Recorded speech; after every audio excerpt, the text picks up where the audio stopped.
Sim, eu ia falar da distorção, não, obrigado. Eu ia falar da distorção da percepção popular que muitas vezes fica, porque às vezes você tem um veículo em que os repórteres estão fazendo o seu trabalho direitinho. Sim. Eles estão fazendo a investigação e às vezes ótimas reportagens todo dia. Os grandes jornais do Brasil, que tem seus portais, em geral tem vários repórteres ali fazendo um excelente trabalho. Mas às vezes o que acontece em determinadas épocas é que fica mais colunistas de um lado, mais colunistas do outro, ou um colunista que está gerando muita comoção, às vezes de maneira ruim, porque tem um viés muito claro, etc. E aquilo faz com que certos grupos associem o jornal inteiro àquele viés, que é do colunista, não é do jornal inteiro. A Folha, aquilo, por causa de um colunista, ou dois, ou três, aí depende. Verdade. Aí, eventualmente, tem 5 que estão falando a mesma coisa por um lado e tal, e aí o jornal fica sendo associado, mas a reportagem, muitas vezes, está avançando. Então, assim, é caso a caso. E às vezes acontece também, por isso que não dá para você, assim, jogar um rótulo eterno, fora uns veículos assim que são mais caricatos, né? Mas sobre um veículo, porque às vezes muda a direção, e aí você tem o veículo até determinada época que era de um jeito, depois ele é de outro, depois ele é de outro.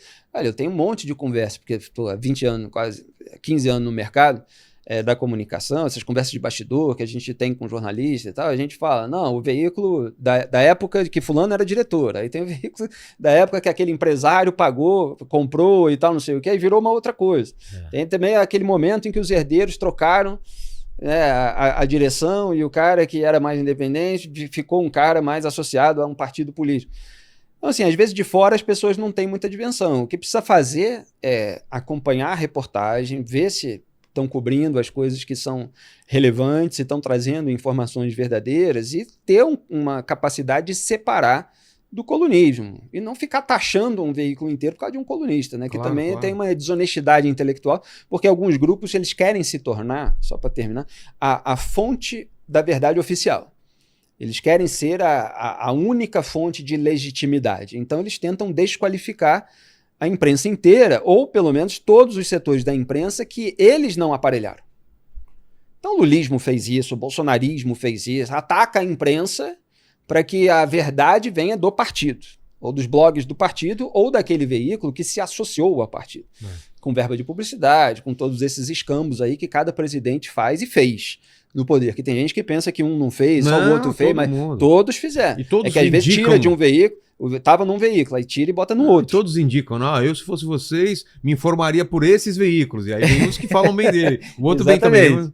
Mas eu queria saber, para a gente ir encaminhando para o final também, em relação ao Vorcaro, a parte legal, né, de uma delação premiada, o que valeria disso, e o que pode sair dessa delação, ou do que ele tem interesse, parece que ele recuou, ia falar, não vai, que pé que a gente tá e o que pode sair disso. Tem muita gente que deve estar preocupada, né, com o que ele pode falar. Eu acho que realmente tem muita gente preocupada em Brasília.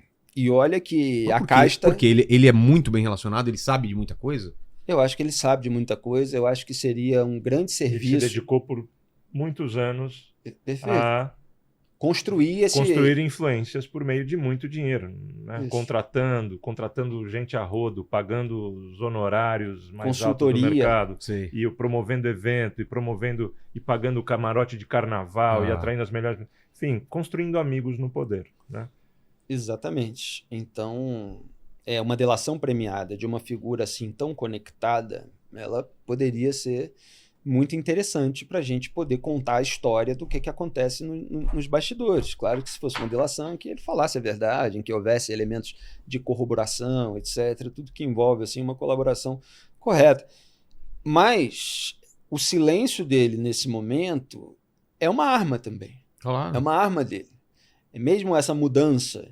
eu sempre penso, a manobra, saiu um advogado para parecer que ele vai falar, e aí tentar gerar uma articulação mais incisiva. O cara está sentindo que é uma tá mensagem isso? Pode ser uma mensagem. Não, aí você tem todas essas táticas, essas estratégias. Não, às vezes não é, às vezes é uma coisa natural. Às vezes o advogado não quer mais porque percebeu que a linha de defesa não é a que ele gostaria, ou que ele costuma atuar e tal, o cara sai. Mas você tem advogados que são muito relacionados com o poder.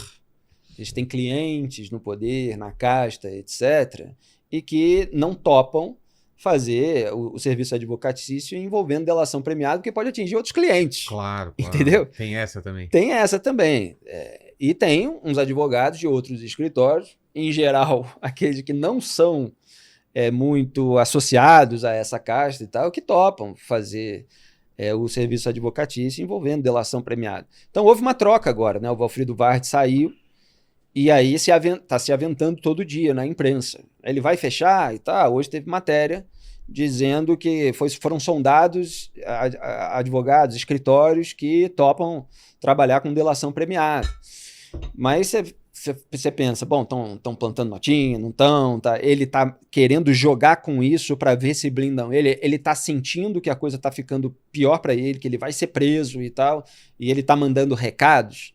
Quer dizer, tudo isso é o jogo do poder acontecendo aqui ao vivo, no nosso streaming em tempo real. Mas você acredita que ele tem alguma coisa? Falam de vídeos, de fotos, de coisas reveladoras? Olha, essa coisa meio Epstein, de ter filmes pornográficos com grandes autoridades que vai revelar e tal, não tenho nenhuma base. Não tem nenhum indício disso? Nenhum indício. Tem, assim, matérias que houve encontro, tinha 20 pessoas e eram só homens na casa, que eventualmente podia estar rolando alguma coisa, e aí você tem político que às vezes explora óleo de bebê na rede social, mas ainda não tem. 2 toneladas de óleo. Não, se desconfia, nos bastidores se fala sobre alguma coisa, mas daí a ter produtos para constranger a pessoa. Agora, eu realmente tenho muita desconfiança de que, e é muito ruim que seja assim, mas eu desconfio muito das pessoas que estão em cargos estratégicos nas instituições e nos órgãos de controle atuais. Eu desconfio muito de que possa haver um ambiente seguro. Torço para que haja, e trabalho para que, enfim, as instituições se saneiem, funcionem, né? Mas, assim, eu acho que vão ser criados muitos obstáculos para uma delação premiada. Entende? Acho que, inclusive, pessoas que trabalham em determinados órgãos de controle, corporação, etc., são pessoas que, eventualmente, têm até medo de participar do processo de colaboração premiada e ficar marcado para ser alvo de uma retaliação por autoridades que não querem que ele fale. Então, assim, essa é a República no Brasil. Essas coisas estão acontecendo. E por que o que então precisa ser feito, né? Para voltar às perguntas assim, sobre caminhos de solução.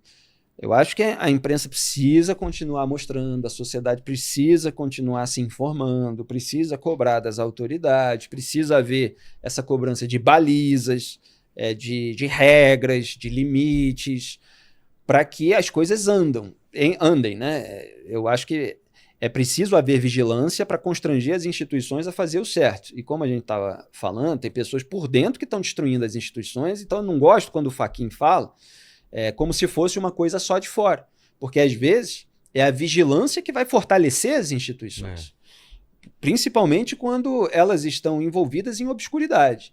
Então, se falta transparência, a gente tem que cobrar a transparência pelo bem da instituição, mas o bem da instituição pode não ser o bem para o integrante da atual composição da corte. Então, essas distinções precisam ser feitas na linguagem. E, Conrado, a sociedade precisa se informar e precisa consumir informação de qualidade, Exato. Fonte confiável, Exato. Que não é a tia do Zap, nem o primo, nem o melhor amigo. Isso é um grande problema.